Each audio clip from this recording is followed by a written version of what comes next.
It's not long until Subnautica 2 releases in early access, so I wanted to share my thoughts on what I think it needs to succeed and some little nice to haves at the end. Hey there, I'm Aki, and Subnautica 2 won't need all of these to be successful, but I do think if it doesn't have at least most of these, it's gonna be rough. Now, I'm not going to regurgitate the basic, we need bigger leviathans that can eat the planet, or we need a giant submarine, or we want guns to shoot leviathans with demands that some people in the community keep making, because first of all, I don't agree, and second of all, I don't think the game needs it. What I do think it will need to do is recapture the feelings of uneasiness and horror aspects of the first game. A lot of people underestimate how much the atmosphere of the first game contributed to it. In Subnautica, most biomes were dark or foggy, and you never knew what was lurking around the corner. Compared to that, Below Zero, where almost every single biome was vibrant or bright, and generally just gave me Safe Shallows vibes. Even things like the Crystal Caverns, where you meet the Shadow Leviathan and were probably supposed to be pretty scary, were just too vibrant. Of course, some bright and vibrant biomes are perfectly fine, the original game had them too. But you need to also get the players in a position where thalassophobia really kicks in. And then of course, Leviathans are another way to recapture the horror aspect. But I think they only enhance the environmental effects and can't carry the scariness on their own. But hey, from the looks of the trailer, it seems like they are aware of this and are actually working on making the game scary again. I mean, I just love this thing. By the way, if you want to know everything we know about Subnautica 2 so far, check out the video in the top right. Another really big thing Subnautica 2 needs is a large open world. We got a smaller, or actually more compact one in Below Zero. It was more layered, so caves stacked on top of each other instead of a wider map like we had in the original game. And it seems like most people didn't really like it. So I think for Subnautica 2 to return to big open areas and large biomes to fuel exploration is a must. This would also allow for more vehicle variety, which I always think is a good thing, but we'll get back to that in a bit. The next point is also related to this open world, a return to environmental storytelling, instead of the more direct approach from Below Zero. Stop right there, Altera. I personally didn't mind Below Zero's story at all, but a lot of people seem to really dislike it, so I think Subnautica 2 shouldn't give you direct objectives like go here, scan this, build that, but do what the original game did and let the player figure out the story and direction on their own with what they're given in the world. If there's a ruined precursor structure, they're going to want to investigate it anyways. You don't need to tell them to go there while they are still in the Safe Shallows. Again, from what we see in the trailer, it looks like they're doing this, at least if these are really ruins, and I think that's a really good sign.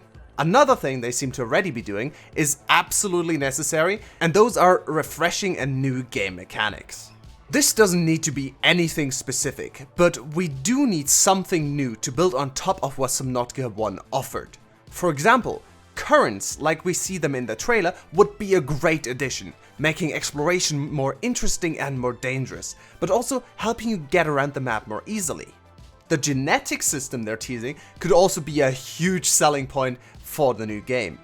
Depending on how in-depth and useful it is, this could be something people spend hours on, like base building in the original game.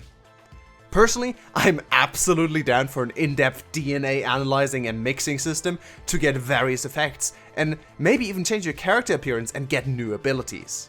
If you like Subnautica 2 content and want to see more, make sure you subscribe so you see all my new videos. But if that's not the case, the community can always do it themselves with mods. Right?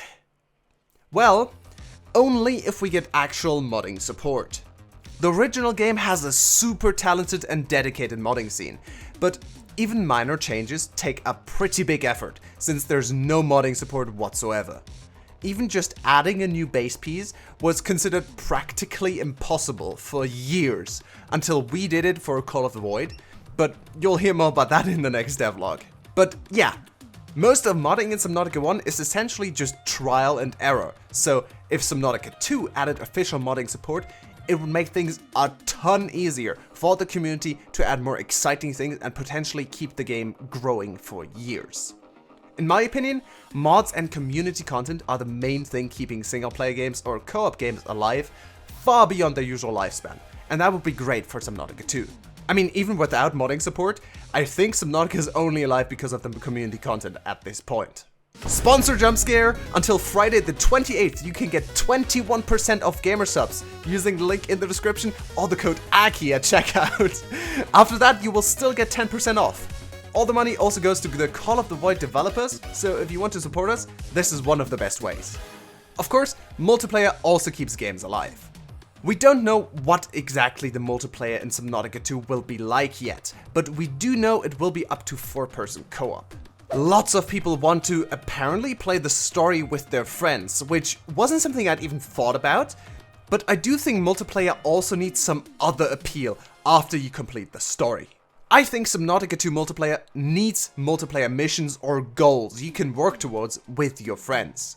Maybe a mission that involves you and your friends piloting a submarine that needs at least 2 people to function, trying to survey a randomly generated cave system on orders from Altera, while trying to avoid Leviathans hunting you. Or it could be a rescue mission where you're sent by Altera to rescue their workers who are trapped in a flooding base with that submarine. There are so many possibilities for multiplayer missions.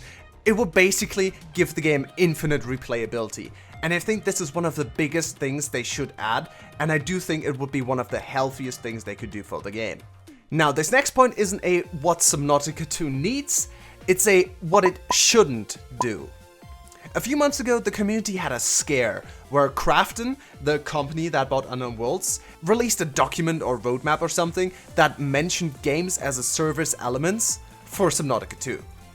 Now, thankfully, the devs cleared this up and explained that it was just a very badly worded way of saying they'll continue to update the game afterwards, but it should stay like that. Don't add microtransactions or a battle pass or something to the game, okay? Please don't go the Fortnite route. I don't think they will do this, but if they do, I think it could kill the game. Now, to brighten the mood again, let's talk about some nice to haves. I'd love to see more than just 2 or 3 multi-purpose vehicles, but instead a wider range of specialized submarines. They could all have a primary purpose like mining, exploration, search and rescue for multiplayer, and so on. Maybe one submarine is really well suited to exploring caves, while another one is bigger and more safe in open areas. I would love to have a fleet of vehicles with different strengths and weaknesses, so I can decide which vehicle to take depending on what I want to do. You could even have a mothership type vehicle that you could attach most of the other vehicles to, and then move them around all at once. I just think submarines are one of the biggest pull factors for Subnautica, so adding more variety would always be a good thing. I'd also like to have more freedom and options when it comes to building bases. We know we are getting a base building overhaul, but we have no details. I love base building in survival games, and while Subnautica's system is decent and simple, I'd like to have options in Subnautica 2 that we didn't have previously. Maybe something like stairs and multi-floor base pieces, or being able to increase the width or height of base pieces. I did make an entire video on what base building systems in Subnautica 2 could look like, so I won't go into too much detail here, but yeah, more customization is always great. Lastly, I'd love an optional game mode with randomly generated maps. This would probably not work with the story, but especially with friends, this would add so much replayability. Now, I know this would require a ton of extra work, and the devs are most likely not going to want to put that much effort into that, and would rather focus on the main game, which is completely fair, but like I said, this would just be really nice to have. Is there something else you think Subnautica 2 needs to succeed? Or is there just something you'd like to see in it? Let me know in the comments down below. But for now, thank you very much for watching, and as always, I'll see you next time. Goodbye!